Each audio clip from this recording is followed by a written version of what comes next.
नमस्कार, आप सभी का स्वागत है हमारे YouTube चैनल एग्जाम नॉलेज। तो चलिए आज फिर हम मिलते हैं chapter number 3 NCERT class 6 history multiple choice question MCQ. जो हमारा चैप्टर जो हमने पढ़ाया था चैप्टर नंबर 3 आरंभिक नगर, उसी के जो 10 एमसीक्यू हमने तैयार किए हैं। तो चलिए आज हम बात करते हैं कि क्वेश्चन नंबर पहला क्या था।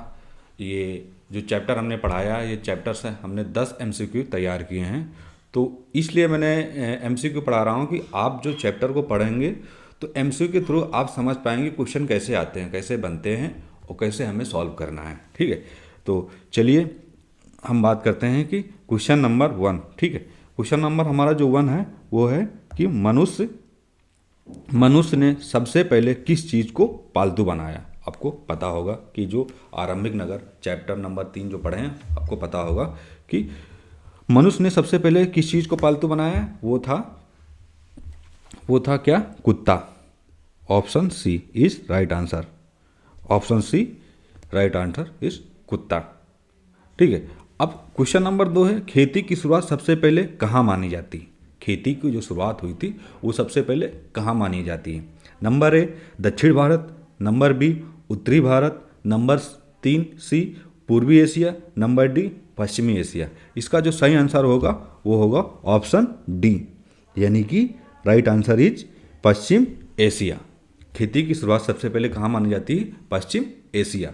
ठीक है, अब क्वेश्चन नंबर जो हमारा है वो है 3 है नवपाषाण काल की प्रमुख विशेषता क्या थी। यानी कि जो नवपाषाण काल की जो प्रमुख विशेषता थी वो क्या थी। जैसे कि नंबर ए गुफा यानी कि चित्र, नंबर बी खेती की शुरुआत, नंबर सी लोहा और निर्माण, नंबर डी व्यापार। ठीक है, तो इसका जो सही आंसर होगा वो होगा B. Right answer is B, यानी कि खेती की शुरुआत। नवपाषाण काल की प्रमुख विशेषता जो थी वो थी खेती की शुरुआत। ठीक है, अब हम बात करते हैं क्वेश्चन नंबर 4। पालतू जानवरों की पहचान कैसे की जाती थी। यानी कि जो पालतू जानवर होते थे उनकी पहचान कैसे की जाती थी।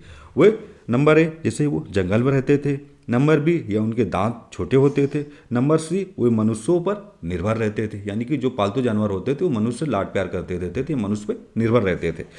नंबर डी वे पानी में रहते थे। ठीक है, इसका जो सही आंसर होगा वो होगा सी, यानी कि वो क्या करते थे। राइट आंसर इज मनुष्य पर निर्भर रहते थे।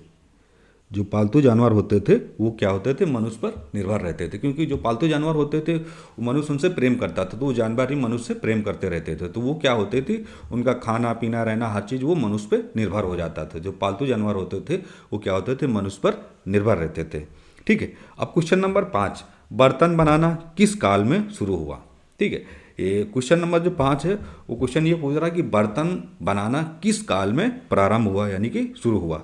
ठीक है, अब जैसे कि ऑप्शन है पूरा पाषाण काल, मध्य पाषाण काल, नवपाषाण काल, लौह काल। ठीक है, अब इसका जो सही आंसर होगा, राइट आंसर इज वो होगा सी, यानी कि नवपाषाण काल। इसका जो सही आंसर होगा वो होगा नवपाषाण काल, यानी कि जो बर्तन बनाने की जो काल जो शुरू हुआ था वो हुआ था नवपाषाण काल से। ठीक है, अब हम बात करते हैं क्वेश्चन नंबर 6। क्वेश्चन नंबर 6 में पूछा गया है कि अनाज संग्रह करने के लिए, संग्रह मतलब होता है इकट्ठा, अनाज संग्रह करने के लिए प्रारंभिक लोग क्या बनाते थे। यानी कि जो प्रारंभिक लोग थे वो अनाज को इकट्ठा करने के लिए क्या बनाते थे। जैसे कि ऑप्शन ए मिट्टी के घर बनाते थे, ऑप्शन बी गड्ढे और घड़े बनाते थे, या नंबर सी पत्थर की दीवारें, या नंबर डी लकड़ी के महल। इसका जो सही आंसर होगा वो होगा गड्ढे और घड़े, यानी कि वो अनाज को इकट्ठा करने के लिए क्या करते थे? गड्ढे और घड़े बनाते थे। इसका सही आंसर होगा। ठीक है, अब हम क्वेश्चन नंबर बात करते हैं 7 में पूछा गया कि मेहरगढ़ किसके लिए प्रसिद्ध था। जो मेहरगढ़ था वो किसके लिए प्रसिद्ध था। जैसे कि गुफा यानी चित्र के लिए, खेती और पशुपालन की शुरुआत के लिए, सिंधु सभ्यता के व्यापार के लिए, या लोहे की औजार के लिए। ठीक है, तो मेहरगढ़ हमारा जो प्रसिद्ध था वो था ऑप्शन बी, यानी कि मेहरगढ़ में खेती होती थी, तो वो खेती और पशुपालन की शुरुआत के लिए प्रसिद्ध था। ठीक है, यानी कि right answer is B, Mehrgarh जो प्रसिद्ध था वो खेती और पशुपालन के लिए प्रसिद्ध था।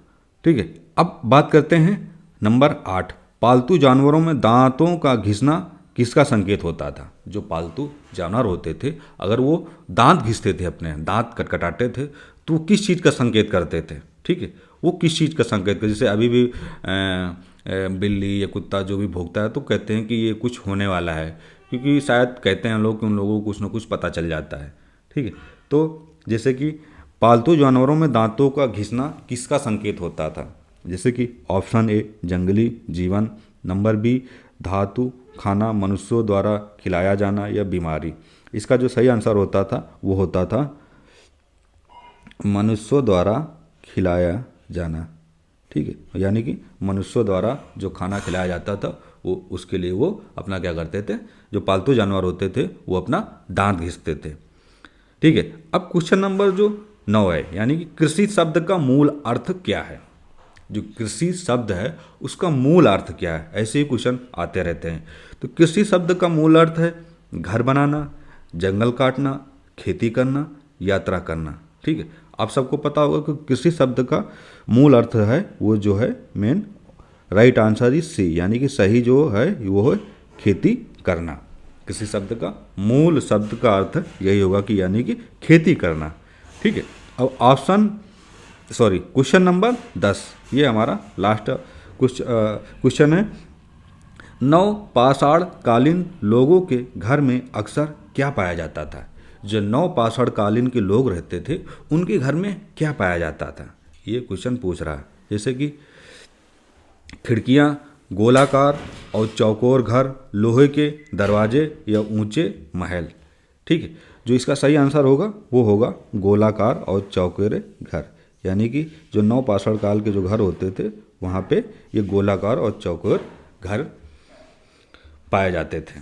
ठीक है, तो ये हमारा जो चैप्टर नंबर 3 था एमसीक्यू का, ये हमारा कंप्लीट हो गया। ठीक है, तो एक ही रिक्वेस्ट है, आप लोग इसको लाइक करिए, सब्सक्राइब करिए, कमेंट करिए और हमें बताइए कि ये वीडियो कैसे लगे। ठीक है, तो चलिए, बहुत बहुत धन्यवाद आप सभी लोग।